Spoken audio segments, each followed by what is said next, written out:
Viver exige tempo e também movimento. Eu sou o Maércio Maia, eu sou neurocientista e um ex-bailarino que acredita no potencial do corpo para que a gente possa conhecer o mundo e a nós mesmos. Aqui, semanalmente, eu converso sobre temas da vida atravessados pela minha visão como neurocientista, artista e professor.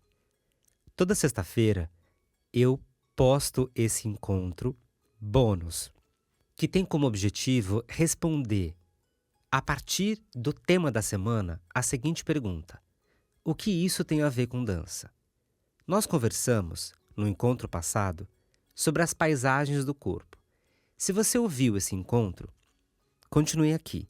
Se você não ouviu, acho que vale muito a pena ouvir antes de voltar aqui para esse encontro bônus, que é bem curtinho. Quando o assunto são as paisagens do corpo, o que isso tem a ver com dança?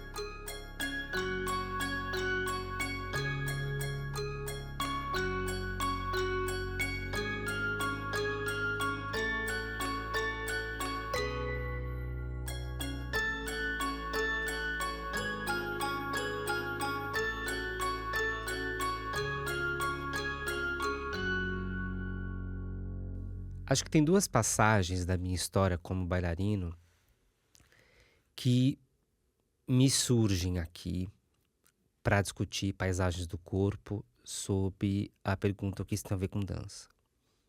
A primeira é um momento em que eu era adolescente ainda, eu estava numa aula de balé e a professora, ela ajoelhou nos meus pés para corrigir uma posição dos meus pés. Então ela sentou ali, ajoelhou no chão e começou a mexer no meu pé para corrigir uma posição e uma distância ali que não estava me favorecendo.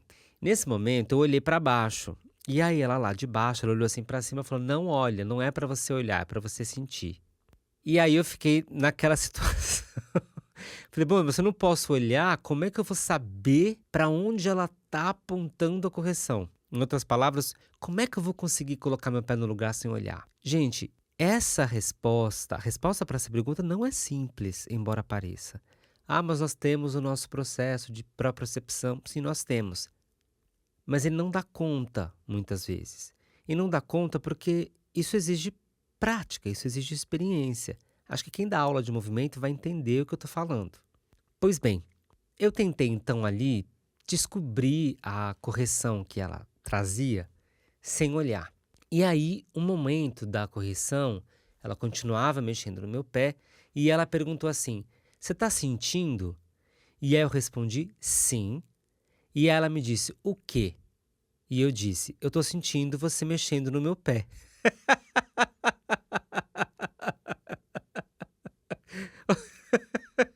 Eu rio porque assim, claro! E foi exatamente o que ela falou. Foi exatamente o que ela falou. Claro que eu tô mexendo no seu pé. Então essa não é a resposta que eu tô atrás. Ela disse: eu sei que eu tô mexendo no seu pé. Nós dois sabemos que isso tá acontecendo. Mas o que você faz com o fato de você perceber que tem alguém mexendo no seu pé? Em outras palavras, qual o significado? Então foi o que ela me perguntou. Sim, eu sei que eu estou mexendo, eu sei que você está sentindo que eu estou mexendo, mas o que isso está te dizendo? Foi o que ela me perguntou. Ela não respondeu qual era o significado, mas o que isso está te dizendo? E aí eu fui ajustando. Ele, bom, tá me dizendo para eu colocar mais para cá e mais nesse sentido e com essa força. Veja que eu fui buscando ali um significado para aquela sensação. Em seguida, ela me perguntou: você se sente melhor assim ou como você estava antes? Em outras palavras, você se sente melhor depois desse toque ou para você é melhor antes? E para quem desconhece os processos de emoção, de uma certa forma, as emoções elas podem nos direcionar para significações em termos de valências, sejam valências positivas ou valências negativas. ou de significações e percepções de prazer ou desprazer. Então, quando ela me perguntou se eu me sentia melhor antes ou depois, em alguma medida isso recorria a uma certa emoção desperta por aquele toque. E emoção aqui no sentido bem bruto, primitivo, não como uma emoção categórica, não como uma categoria emocional, mas como um processo fisiológico disparado por uma certa experiência. Acho que você vai reconhecer o que eu estou dizendo quando a gente, por exemplo, consegue fazer algo que a gente não conseguia fazer e aquilo invade a gente, preenche a gente de uma certa forma. Isso é uma emoção que não cabe ali numa certa categoria, mas está ali sendo expressa pela nossa maquinaria corporal. Depois que ela me perguntou assim, o que eu faço com isso e se eu me sentia melhor, ou tinha mais prazer ou mais desprazer, se estava bem daquela maneira, se não estava bem daquela outra maneira, eu perguntei para ela: bom, mas como é que eu vou repetir isso?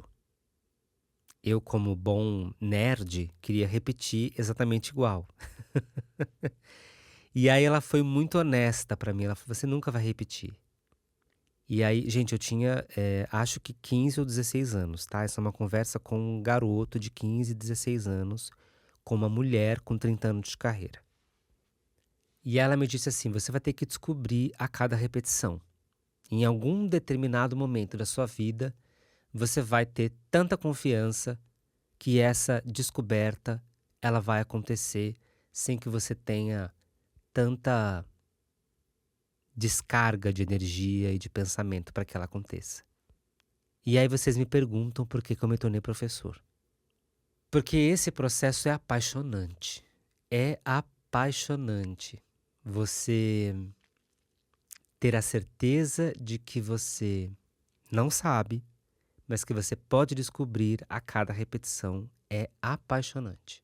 Mas não se esqueçam, a gente está conversando de um menino nerd que não aceitava esse tipo de papo. Mas eu falei para ela: não, mas assim, eu tenho que ter alguma chave para isso. E aí, essa professora me apresentou o livro da Mabel Todd, que foi o The Thinking Body. Então, a primeira vez que eu li o The Thinking Body, ou melhor, eu tentei ler o The Thinking Body, foi com 15, 16 anos. Naquela época, eu fazia curso de inglês, mas eu não tinha um domínio de leitura pleno da língua inglesa. Mas eu tinha aquele dicionário. Para quem é jovem, existe uma coisa, um livro chamado dicionário.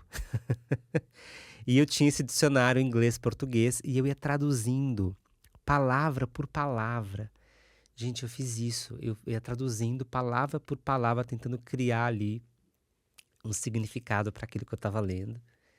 E ela falou: olha, lê esse livro, o que você conseguir desse livro, porque não uma chave, mas uma estratégia é você buscar imaginar. Você criar um suporte imagético para que você possa descobrir a cada repetição. E com esse suporte imagético, você vai criando essas estratégias de conhecer o mundo e a si mesmo, ou seja, as paisagens. Uma outra passagem, uma segunda passagem da dança que me convida agora nesse momento, é num momento, eu já era profissional, já dançava profissionalmente, e a gente recebeu um coreógrafo de Israel para coreografar para a companhia. E esse coreógrafo, ele passava o movimento e aí ele falava assim: bom, agora vocês vão estudar o movimento. E aí vocês vão me devolver o movimento. E aí, quando a gente devolvia o movimento ele estava muito próximo daquilo que ele tinha passado. E ele falava assim: não, mas vocês estão me devolvendo exatamente ou algo muito próximo daquilo que eu passei. Eu quero que vocês me devolvam algo que é de vocês. E aí eu lembro que a gente começou a modificar a dança. E aí quando a gente apresentava pra ele falava: não, mas eu não quero que vocês modifiquem a dança. Eu quero que vocês me apresentem um movimento que eu propus, mas como sendo algo de vocês. E aí a gente travou. A gente travou porque a gente não conseguia entender onde ele estava querendo chegar. E depois de algumas conversas e ensaios, ele veio com a seguinte questão. Ele falou: olha, quando eu ensino um movimento, esse movimento ele é algo que acontece no meu corpo. Eu não espero que ele aconteça no seu corpo da mesma maneira que acontece no meu corpo. Então você precisa adaptar esse movimento às suas amplitudes, à sua força, à sua agilidade. E não buscar reproduzir como o meu corpo se move. Eu quero que você se encontre nessa forma que eu proponho, sem necessariamente mudar a forma geral. E aí a gente perguntou para ele, mas como que eu vou fazer isso? Ele falou, olha, você vai fazer isso confiando no seu processo e sendo profissional. E aí ele me traz a pergunta, você sabe a diferença de uma pessoa não profissional para uma pessoa profissional? E aí a gente começou a tentar responder, anos de experiência? Não. Quantidade de técnica? Não. Horas de palco? Não. E a tal diferença estava na confiança. Ele falava, um profissional confia no que faz. Mesmo quando erra, mesmo quando não sabe, mesmo quando não está pronto.